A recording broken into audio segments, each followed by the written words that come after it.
வணக்கம். இன்றைக்கி நம்ம பார்க்க போகிற சமையல் ஒரு அருமையான கொள்ளு சூப் எப்படி செய்யலாங்கிறத பார்க்கலாம். ரொம்ப ஈஸியாக பண்ணிடலாம்.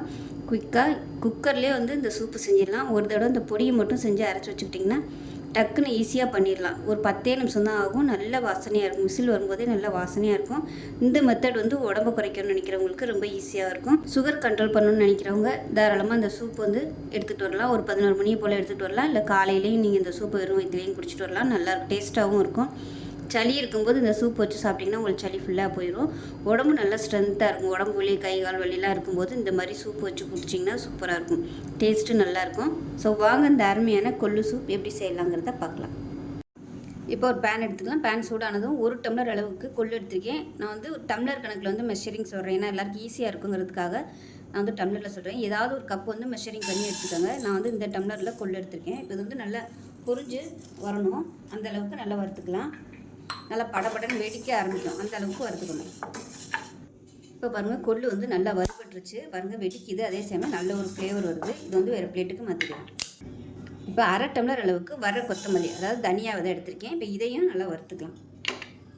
இதுவும் உடம்பை குறைக்கிறதுக்கு நல்லா ஹெல்ப் பண்ணும். இப்போ பாருங்கள், தனியாகவும் நல்லா வறுபட்டுருச்சு. இதையும் வேறு பிளேட்டுக்கு மாற்றிக்கலாம். இப்போ அதே டம்ளரில் 1/2 கப் அளவுக்கு சீரகம் எடுத்துக்கலாம். இதுவும் நல்லா வாசனை வர அளவுக்கு வறுத்து விட்டுக்கலாம். இப்போ சீரகம் நல்லா வறுபட்டுருச்சு. இதையும் வேறு பிளேட்டுக்கு மாற்றிக்கலாம். 1/4 டம்ளர் அளவுக்கு மிளகு சேர்த்துக்கலாம். இப்போ இதையும் நல்லா வறுத்து விட்டுக்கலாம். மிளகு நல்லா வறுபட்டுருச்சு. இதையும் வேறு பிளேட்டுக்கு மாற்றிக்கலாம். இப்போ இதில் வெந்தயம் சேர்த்துக்கலாம். இந்த அளவுக்கு சேர்த்திங்கன்னா போதும். ஒரு 1/4 டீஸ்பூனுக்கும் கம்மியாகவே வெந்தயம் சேர்த்துக்கலாம். இது ஃப்ளேவருக்காக தான். ஏன்னா நம்ம சூப்போ ரசமோ வைக்கும்போது நல்ல ஃப்ளேவராக இருக்கும். ரொம்ப சேர்த்திங்கன்னா கசப்பாயிடும். இப்போ இதுவும் நல்லா வறுபட்டுருச்சு. சிவக்க ஆரம்பிச்சிருச்சு. வேறு பிளேட்டுக்கு மாற்றிக்கலாம். இப்போ இதில் ஒரு 6 வரமிளகாய் சேர்த்துக்கலாம். வறுத்ததுக்கப்புறமா காம்பு எடுத்துக்கலாம். அரைக்கும் போது இப்போவே ஒரு காம்பு எடுத்துட்டோம்னா விதையெல்லாம் வெளியில் வந்துடும். இப்போ இதையும் நல்லா வறுத்துக்கலாம். இப்போ இதில் ஒரு கைப்பிடி அளவுக்கு கருவேப்பிலை சேர்த்துக்கலாம். சேர்த்துட்டு ஒரு சொட்டு எண்ணெய் விட்டுக்கலாம்.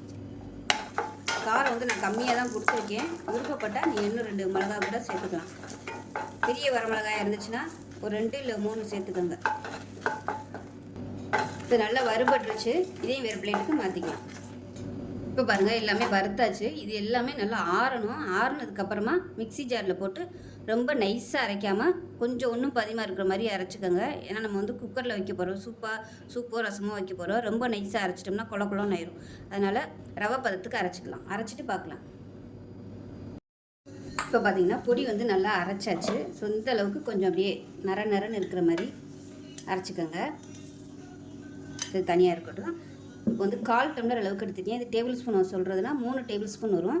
ஒரு 3லேருந்து ஒரு 4 பேர் இந்த ரசம் குடிக்கலாம். இதை சேர்த்துக்கலாம். சேர்த்துட்டு இப்போ இதில் மீடியம் சைஸாக ஒரு தக்காளி சேர்த்துக்கலாம். இது கூடவே ஒரு 5 சின்ன வெங்காயம் தட்டிட்டு வச்சுருக்கேன். அதையும் சேர்த்துக்கலாம். இது கூடவே ஒரு 3 பல் பூண்டு தட்டி வச்சுருக்கேன். அதையும் சேர்த்துக்கலாம். கொஞ்சமாக கொத்தமல்லியில் சேர்த்துக்கலாம். இப்போ எந்த டம்ளரில் எடுத்தோமோ அதே டம்ளரில் ஒரு 3 டம்ளர் அளவுக்கு தண்ணி சேர்த்துக்கலாம்.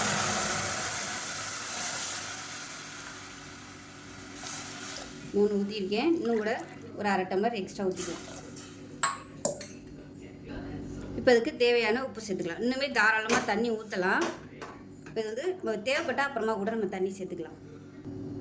வீட்டிலே அரைச்ச மஞ்சத்தூள் கொஞ்சமாக சேர்த்துக்கலாம். இப்போவே பார்த்திங்கன்னா அந்த ரசத்தோட வாசனை சூப்பராக வந்துட்டுருக்கு. இப்போ இதை மூடி வச்சிடலாம். மூடி வச்சுட்டு நல்லா ஒரு 2 விசில் விட்டுட்டு நல்லா ஸ்டீம் போனதுக்கப்புறம் பார்க்கலாம். இப்போ விசில் விட்டு ஸ்டீம் போயிடுச்சு. எப்படி இருக்குன்னு பார்க்கலாம். விசில் வரும்போதே நல்ல வாசனையாக இருக்குது. இப்போ பார்த்தீங்கன்னா இந்த மாதிரி தான் இருக்கும். இதில் விருப்பப்பட்டால் நீங்கள் தண்ணி ஊற்றிக்கலாம். டேஸ்ட் பண்ணி பார்த்துக்கிட்டு வேணும்னா நீங்கள் தண்ணி ஊற்றிக்கலாம். இப்போ இதை நம்ம வடிகட்டிக்கலாம். இப்போ இதை வடிகட்டிக்கலாம்.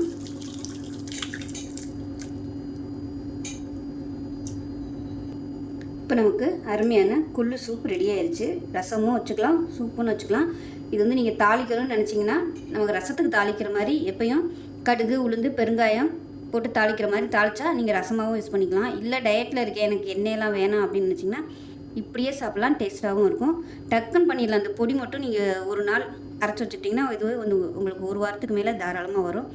இது ஒரு 3 கப்பு கரெக்டாக வரும். ஸோ டெய்லியும் வந்து நம்ம அந்த சூப்பு குடிச்சிட்டு வரும்போது உடல் எடையும் குறையும், சளி பிரச்சனையும் சரியாகும்.